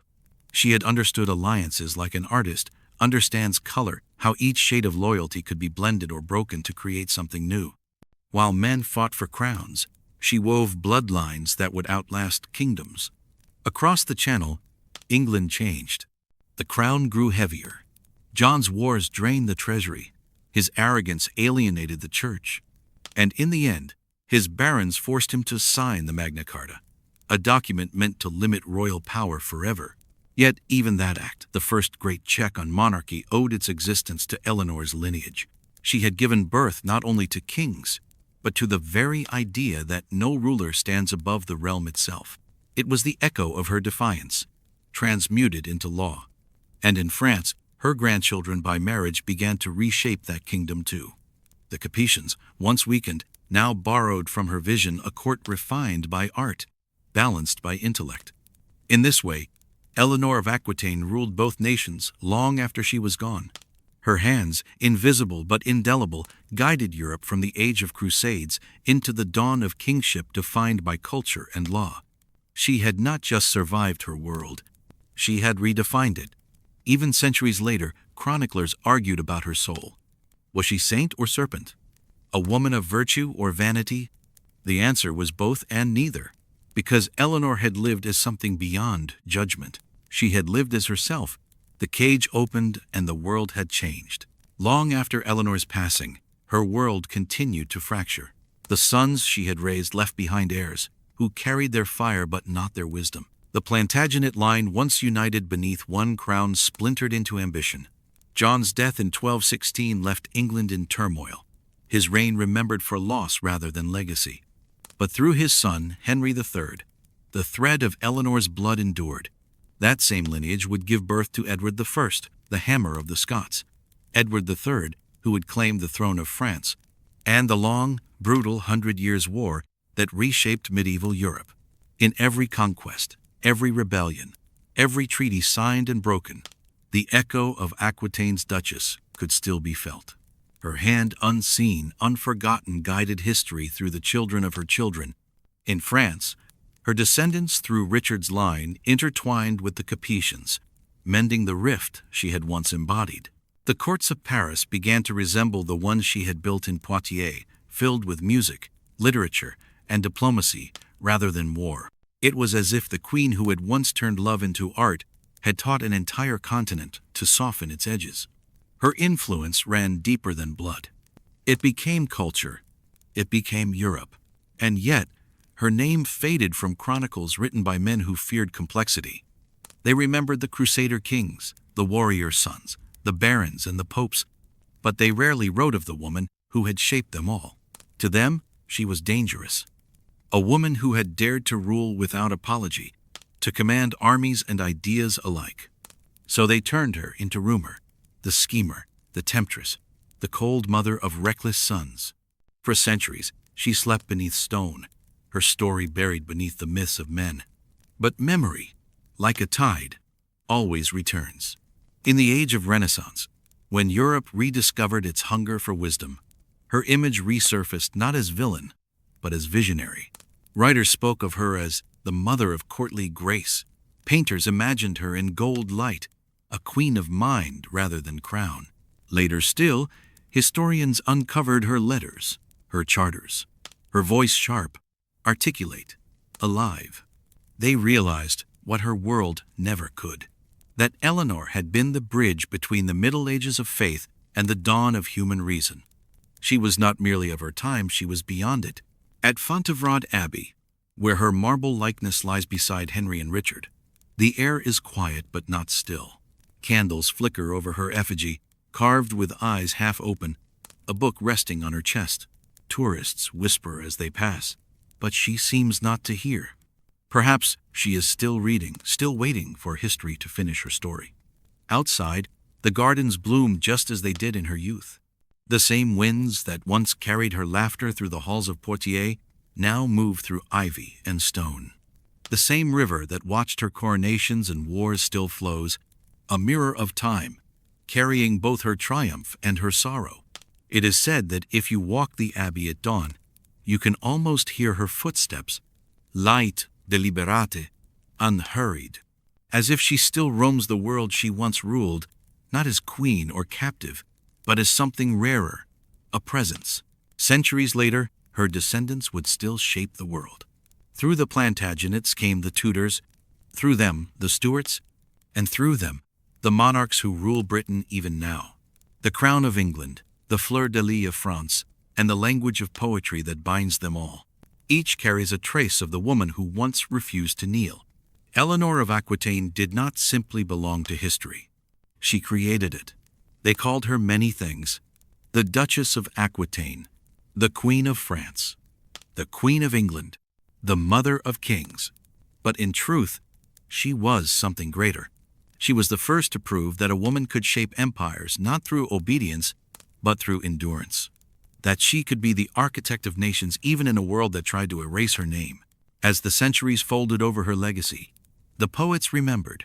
They told of a falcon who once soared higher than any lion dared to leap, and when the light touched the white marble of Fontevraud, it gleamed not on death, but on memory. The cage opened, and the falcon never returned, for she had found a sky too vast for kings to follow. When Eleanor's voice faded from the world, her blood remained restless, proud, and hungry. The kingdom she had helped build passed into the hands of her youngest son, John, the child she had once cradled with weary tenderness. The boy she had hoped might bring peace where others had brought fire. But peace was never written in the language of the Plantagenets, and John spoke the old tongue of ambition too fluently to change it. The England he inherited was no longer the land of poets and crusaders his brother had ruled. The air was heavier now, thick with suspicion and loss. The coffers were empty, drained by decades of war and ransom. The nobles restless, each guarding his own fortress like a kingdom. Across the Channel, the French king Philip II waited like a wolf at the edge of the forest, patient, calculating, certain that this new ruler would stumble. And stumble John did. But he stumbled not from weakness, but from fear. Where Richard had ruled by valor, John ruled by doubt. He trusted no one. He saw betrayal in every smile, conspiracy in every oath. He surrounded himself with flatterers and spies, and the more he tried to control his world, the smaller it became. In the first years of his reign, he lost Normandy, the jewel of his mother's inheritance, to the French. Castle after castle fell, the banners of the Plantagenets torn down and replaced by the lilies of Capet. The same fields where Eleanor had once ridden triumphant were now foreign soil. In Aquitaine, her name was still spoken in reverence, but her son's was spat like a curse. The people who had loved their duchess would not forgive the king who squandered her legacy. It was said that when the news of Normandy's fall reached Poitiers, the old troubadours wept. For them, it was not merely land that was lost, but memory, the last piece of the age she had created. John's grief curdled into cruelty. He taxed the church, seized estates, and punished those who questioned him. He humiliated his nobles and insulted his knights. He exiled those whose loyalty wavered, and executed those whose courage did not. The chroniclers called him John the Bad, but perhaps he was simply a man terrified of his own inheritance. How does one live in the shadow of giants? How does the son of Eleanor of Aquitaine, the brother of Richard the Lionheart, bear the weight of being ordinary? John's tragedy was not that he was evil, but that he was small. And history devours small kings. By 1209, even the Pope had turned against him. John refused to accept the papal appointment of Archbishop Stephen Langton, and in response, the Church of Rome placed England under interdict: no weddings, no baptisms, no funerals. The land went silent. Bells stopped ringing. Candles went unlit. For 6 years, the English lived in a kingdom, cut off from heaven. Superstition turned to rage. They whispered that God himself had forsaken the son of Eleanor, and perhaps, in a way, he had. For even divine patience has limits. Yet beneath the failures and the fury, there remained in John a flicker of his mother's cunning. He understood the mechanics of power, even if he lacked her grace in wielding it. When the Pope excommunicated him, John did the unthinkable. He surrendered England to the papacy, declaring himself a vassal of Rome in exchange for protection. It was a move so desperate, so calculated, that even his enemies stood in stunned admiration. For a brief moment, the Wolf of France hesitated. But the reprieve would not last. In 1214, John launched one last campaign to reclaim his lost empire. He crossed the Channel with an army, hoping to restore the legacy of Aquitaine, to prove that the blood of his mother had not thinned in him. The battle came at Bouvines, and it was not merely defeat, it was humiliation. The French crushed his forces. His allies fled. His banner fell into the mud. When he returned to England, his crown was intact, but his rule was finished. The barons, weary of his greed, his paranoia, his endless demands, rose in rebellion. And from that revolt, in the fields of Runnymede, a document was born that would outlive them all. The Magna Carta. John did not sign it out of virtue. He signed it out of fear. He placed his seal on the parchment, not realizing that in doing so, he had ended the age his mother began, the age of kings without limits, the age of queens who ruled like empires, the age of faith in the divine right to rule. Eleanor had once carved freedom for herself out of chains. Now, her son had forged chains for all who would follow. That night, they said, the wind howled through Westminster as if mourning something older than the king, as if mourning an entire era. The queen without a crown became the most dangerous woman alive. The wind that swept across England in 1215 carried more than the scent of rebellion. It carried the end of an age. The parchment sealed at Runnymede, the Magna Carta was meant to bind one king. Instead, it bound the future. The nobles had forced John's hand, but in truth, it was Eleanor's shadow that forced histories. For she had taught kings to think, queens to act, and nations to question. Even in his ruin, her blood had changed the world. John never forgave the barons, nor did he keep the charter's promises. Within months, war returned. He burned towns that resisted, seized estates, and starved out castles until even the wind carried the smell of rot. It was as if, sensing his own end, he wanted to drag the kingdom with him. But disease, not rebellion, would finish him. In the autumn of 1216, while marching north through the marshes of Lincolnshire, John was struck by fever. Some said it was poison. Others said God had finally answered England's prayers. He sought refuge in the Abbey of Newark, a shell of stone lit by trembling candles. There, the last true son of Eleanor of Aquitaine lay shivering under the weight of empire. He called for wine too strong and pears too ripe. By dawn, his crown rested on his chest, and his eyes stared at nothing. The wolf was gone. Outside, the rain fell for days. Messengers galloped to London with the news. King John was dead. His body was carried south to Worcester Cathedral, buried hastily beneath the floor near the high altar. No grand ceremony, no mourning crowd. Just silence. The dynasty that had once ruled from the highlands of Scotland to the fields of Bordeaux was now a kingdom adrift. But in that silence, something new was born. John's heir was a boy, Henry III, just 9 years old. And for the first time in generations, England looked not to warlords or conquerors, but to counsel and law. The barons reissued the Magna Carta in his name, cementing it not as a peace treaty, but as the foundation of government. It was a quiet revolution, the kind Eleanor herself would have understood. She had always known that empires rise on passion but endure on restraint. Now, through the ashes of her son's failures, that truth took root. In France, the Capetian kings prospered. The lands once ruled by Eleanor's ancestors were now theirs. Yet even there, her name lingered. The troubadours still sang of her court, and the chroniclers still whispered of the woman who had outshone her husbands and outlived her sons. They called her La Reine du Midi, the Queen of the South, the light that had illuminated the dark age of kings. In time, the English would forget the wars that had consumed her sons. But they would not forget her. They could not. Her story was carved into the bones of their realm. Every law that bound a monarch to his people, every treaty that weighed justice against ambition, every act of a woman who dared to lead, all carried her reflection. It is said that when the monks of Fontevraud lit candles for her soul each year, they also prayed for her descendants, for the kings and queens who still carried her name, and for the peace she had never found in life.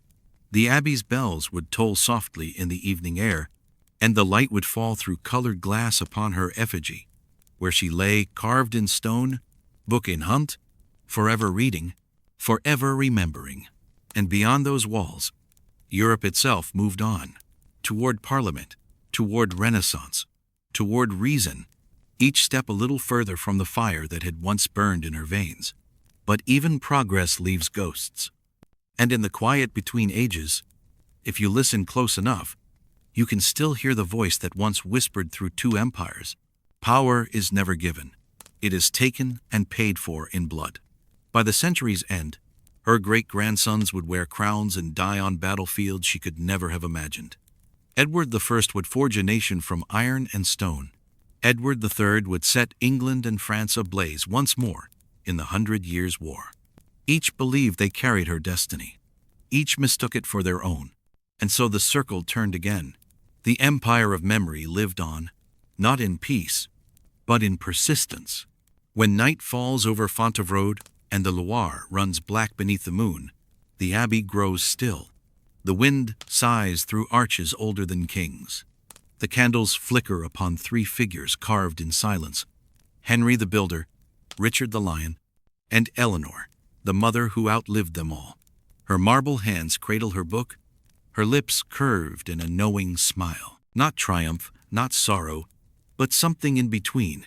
The smile of someone who has seen enough to understand that even ruin can be beautiful. Her sons wore crowns, but her strength was the throne beneath them. And when their empires turned to dust, her story remained, not as a warning, but as a promise. History is cruel to those who build too well. For what endures of an empire is rarely peace, it is the shadow it leaves behind. Eleanor of Aquitaine had built a dynasty strong enough to outlast her lifetime. But by the 15th century, that same blood, proud, relentless, and unwilling to yield, had turned inward. The Plantagenets had ruled England for more than 300 years. They had survived crusades, plagues, and rebellions.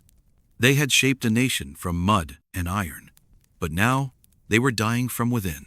The fire that had once united them had become a hunger that devoured itself. In the decades after King John's death, his descendants learned to govern with laws, councils, and compromises. But power, once divided, is never satisfied. By the time of Edward III, the crown had regained its strength, and with it its arrogance. Edward was a king of glory, a man who dreamed not of peace, but of destiny.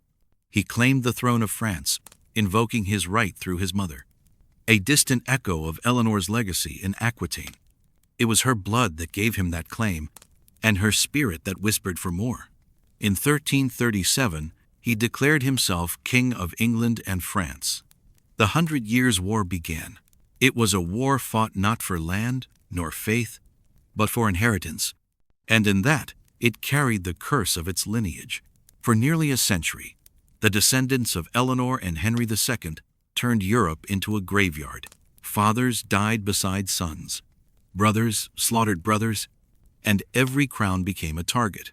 From Crécy to Poitiers, from Agincourt to Rouen, the English triumphed, then bled, then triumphed again. The longbow replaced the knight. The peasant replaced the noble on the battlefield.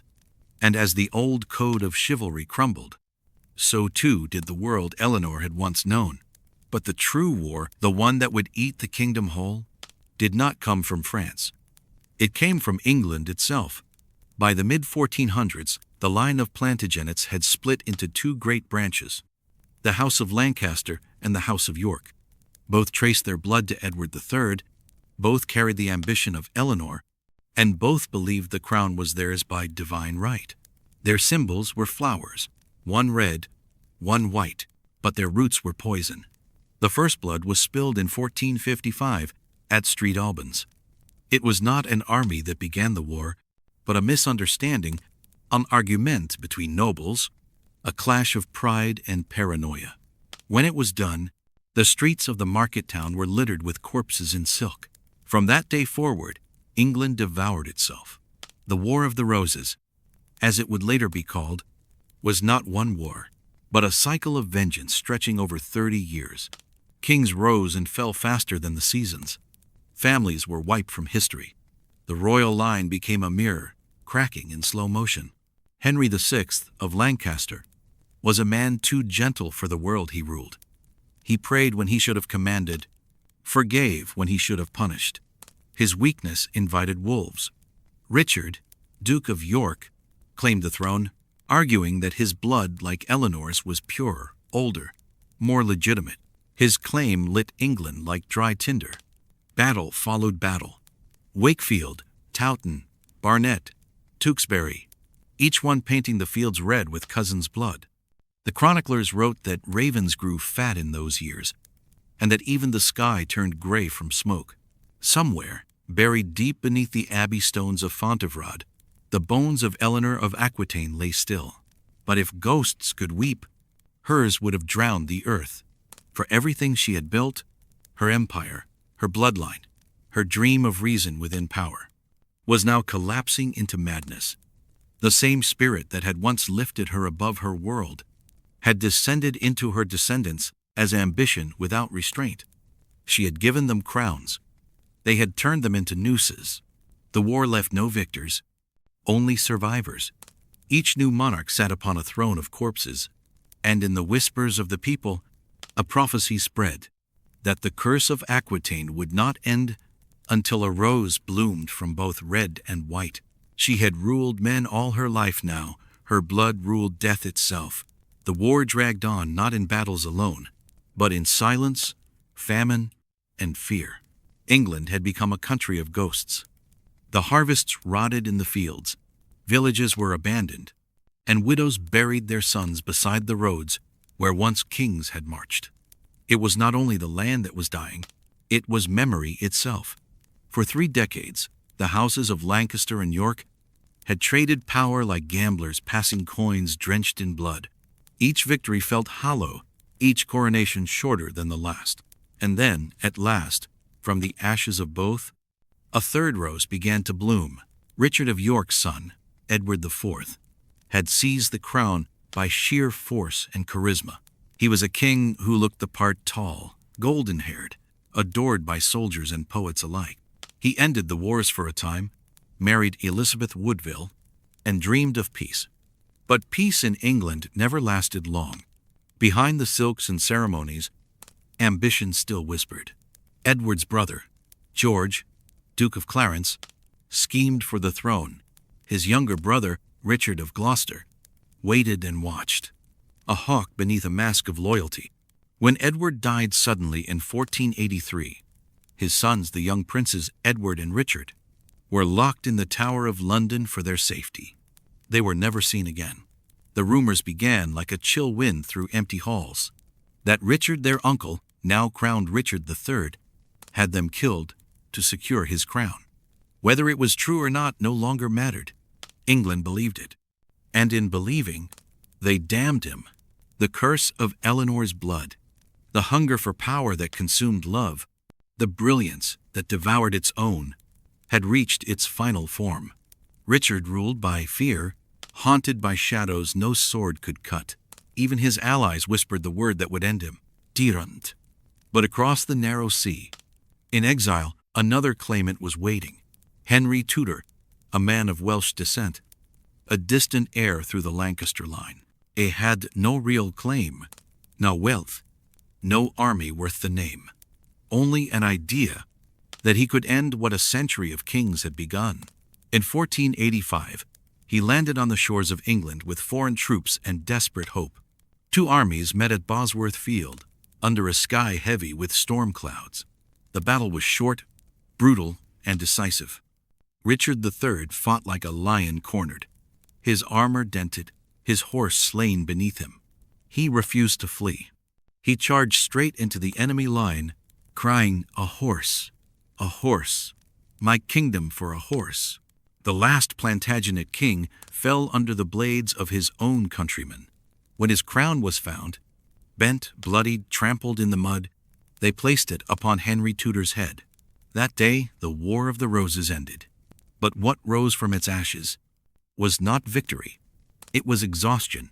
Henry married Elizabeth of York, uniting the red rose of Lancaster and the white rose of York into a single emblem, the Tudor rose. It was the union prophecy had promised, the flower born of both bloodlines.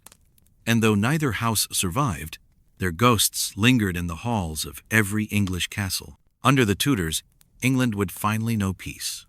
And then empire. But it came at a cost no crown could repay. The nobility had been broken, the chivalry of old erased. The monarchy was now absolute, and the people, after a century of chaos, had learned to worship power, not question it. This was the final legacy of Eleanor's blood. A world remade through ambition, brilliance chained to cruelty, and women like Eleanor, like Margaret of Anjou, like Elizabeth Woodville, who learned to rule from the shadows because the light was never theirs to claim.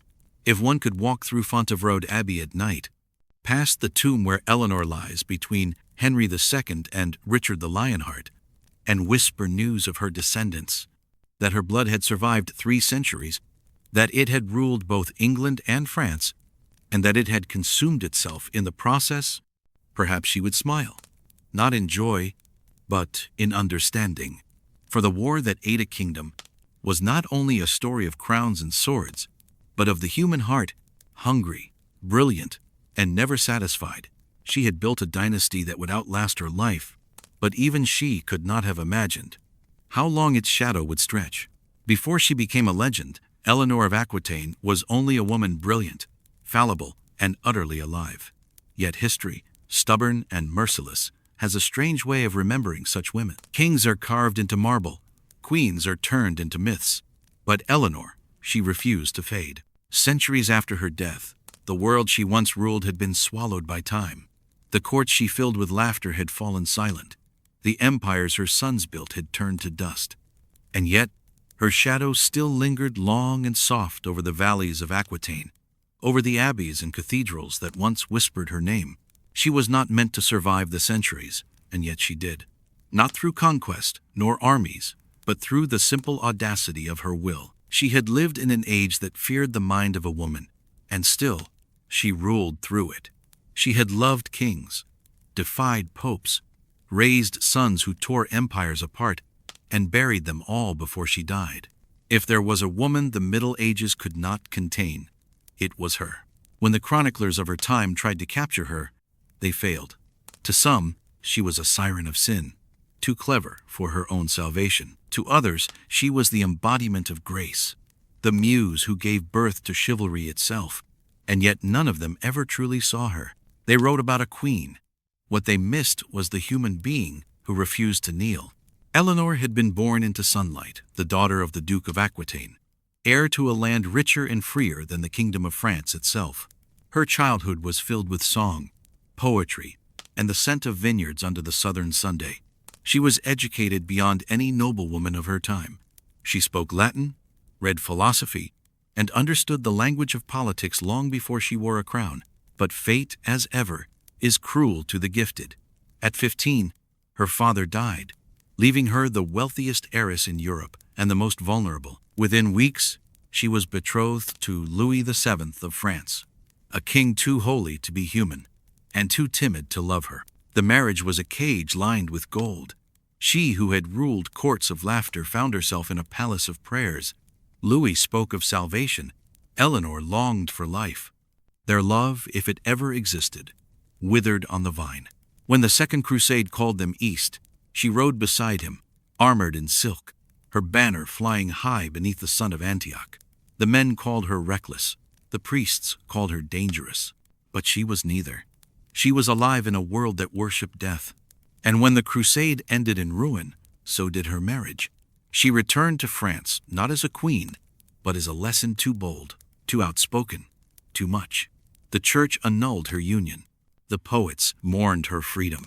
But Eleanor did what no woman of her age dared to do. She reclaimed herself. On the road home, 2 barons tried to kidnap her, each hoping to marry her and steal her fortune. Both failed. Within weeks, she married Henry Plantagenet, the fiery, ambitious Duke of Normandy, 11 years her junior, and already hungering for a crown. With Henry, Eleanor found not peace, but purpose. Together, they built an empire that stretched from the Pyrenees to the Scottish border. They had 8 children, 2 of whom would rule as kings, Richard the Lionheart and John, who would one day face Robin Hood's legend. Their marriage was as fierce as their reign. Henry's temper was legendary. So was his infidelity. When he flaunted his mistress, Rosamund Clifford, before the court, Eleanor answered not with tears but with politics. In Poitiers, she built her own court, a realm of poets and philosophers, where the ideals of courtly love were born. Here, she turned emotion into art, the songs of the troubadours of knights who served their ladies, of men who worshipped women not as possessions but as muses spread across Europe from her halls. Without knowing it, Eleanor had reshaped the very soul of Western love. But love, for her, would always be tied to war.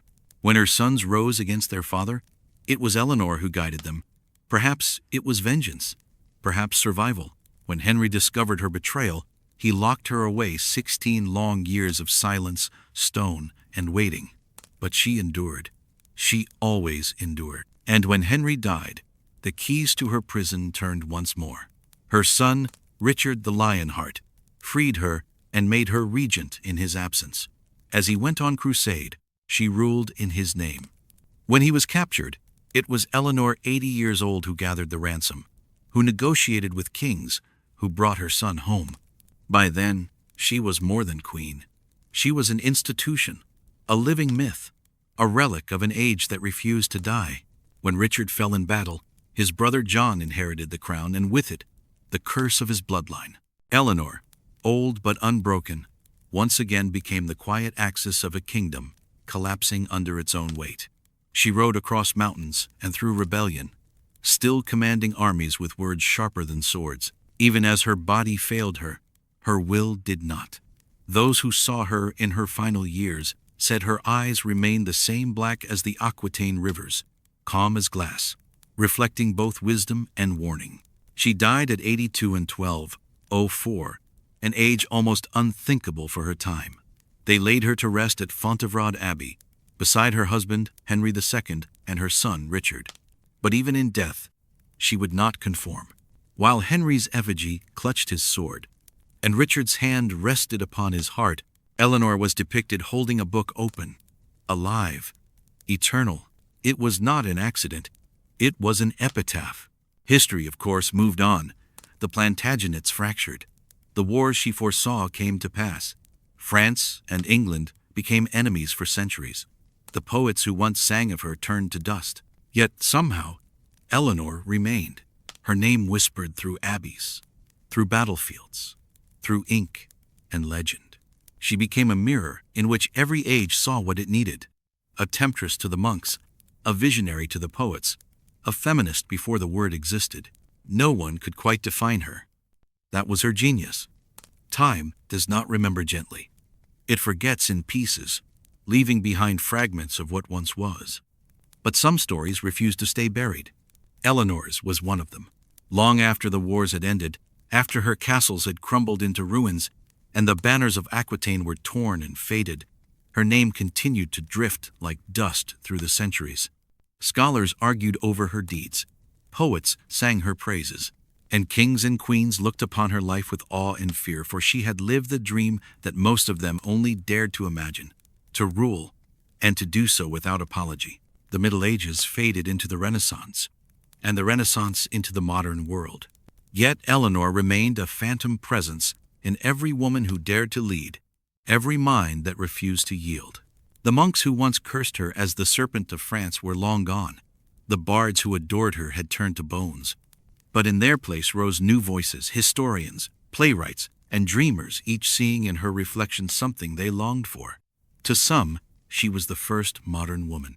To others, the first queen who understood power not as divine right, but as a game of survival. Her blood, too, refused to die. Through her sons, her lineage spread across Europe like the roots of an ancient oak. The Plantagenets, the Lancasters, the Yorks, the Tudors all bore her fire. From the shadows of Aquitaine came the crowns of England, the empires of France, and the seeds of a world reshaped by ambition. Even centuries later, her spirit would echo in the halls of power. In Catherine de' Medici, the calculating Queen of France who ruled through charm and terror. In Elizabeth I, who wore a man's crown and ruled with a woman's wit. In Marie Antoinette, who paid with her life for a throne built on illusions. They were not her children by blood, but by nature. Each of them carried something of Eleanor's defiance, that calm fire that refused to be extinguished, even when the world demanded silence. But perhaps her truest legacy was not in politics nor power, but in imagination. Before Eleanor, women in stories were saints or sinners, virgins to worship or witches to burn. After her, they could be human. The poets of Aquitaine, nurtured under her court, began to sing of women not as trophies, but as equals, as muses, who could teach, command, even refuse. It was from her halls that the idea of romance as we know it today was born. Not the fragile fairy tale of perfection, but the burning contradiction between desire and duty, love and power. Every love story that followed, from the songs of the troubadours to the novels of Austen, carried a faint trace of Eleanor's laughter echoing through it. She had turned her own life, filled with heartbreak and defiance, into a blueprint for art. And though history tried to make her smaller, art made her infinite. Centuries later, the world rediscovered her. In the dim light of theaters and the glow of cinema, she came alive again. In The Lion in Winter, Katharine Hepburn gave her voice sharp, wounded, unyielding, and the audience saw not a medieval queen, but something achingly familiar, a woman too intelligent for the age that bound her. Historians began to see her differently too. They sifted through the chronicles and found a new narrative buried beneath the prejudice of monks and kings, a story not of sin, but of survival. They saw how she navigated a world built entirely against her and turned it into her stage. It was not luck, it was will, a kind of stubborn endurance that defied both the sword and the scripture. If you visit Fontevraud Abbey today, the air feels older than stone. Light pours in softly from high windows, illuminating three marble figures lying side by side: Henry, Richard, and Eleanor. Henry's hands clutch the sword that ruled half of Europe. Richard's lie across his chest, his eyes carved toward heaven. And Eleanor, unlike them, holds an open book. Her sculpted face is calm, serene, almost smiling, as if still reading, still learning, still waiting. Time has not aged her. The world has simply caught up. Tourists walk past her now, whispering her name without knowing they carry her reflection. Every girl who reads history and finds herself in it, every woman who refuses to be silenced, every leader who stands alone in a room of men, each of them is, in some quiet way, Eleanor's heir. The world she once ruled has long since changed. The kings she loved and the wars she endured have turned into footnotes. But her story remains, not because it was perfect, but because it was possible. She was born in an age of darkness and demanded light.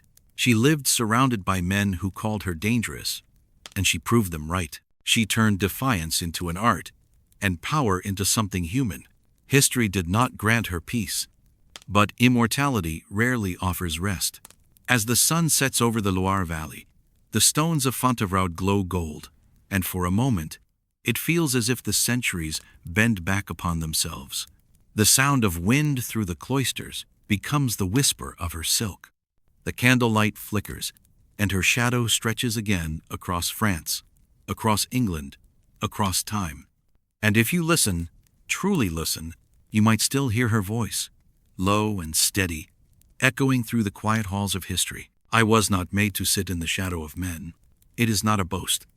It is a truth carved into the marrow of civilization, that power, wisdom, and fire are not bound by gender, nor by time. She had loved, fought, ruled, and endured in a world that feared both love and rule.